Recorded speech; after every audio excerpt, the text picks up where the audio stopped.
Allez-y alors, monsieur Saint-Marin, qu'est-ce que vous attendez de cette audience?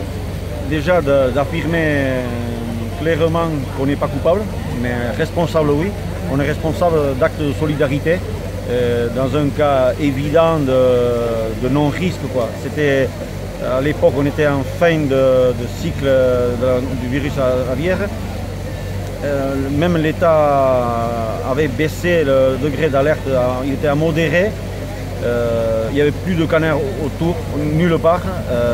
Les analyses nous confirmaient que ces canards étaient sains. Et au vu de tous ces éléments, on a décidé de bloquer l'abattage. Parce qu'en plus, nous on fait une différence entre... Là il s'agissait d'un élevage autarcique où les risques sont bien moindres que chez un industriel. Les canards depuis le début jusqu'à la fin, ils ne bougent pas. Dans ce cas-là, il n'y a même pas de camion qui vient à l'aliment parce qu'ils le font eux-mêmes. Parce que dans l'industriel, le principe c'est justement de segmentiser, c'est de faire le naisseur il fait que naisseur, l'engraisseur, l'éleveur il fait que éleveur, l'engraisseur, le gaveur. Est-ce que vous avez le sentiment que le bon sens s'oppose un peu au droit? Oui, c'est exactement ça. Mais malgré tout, à un moment donné, le bon sens et la loi se sont rejoints.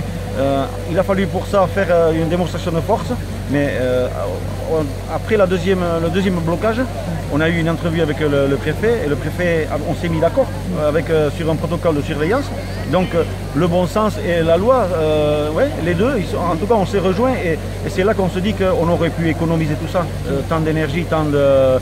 Ouais, tout ça quoi. Et si on s'était mis d'accord 3 semaines avant le premier blocage, on se serait entendu. Si le représentant de l'État avait eu assez de clairvoyance, il en a eu, hein, il en a eu par la suite, mais peut-être plus tôt, et il avait je pense des pressions lui aussi, mais on aurait pu arriver à un accord beaucoup plus vite, et ça aurait économisé beaucoup d'énergie à tout le monde.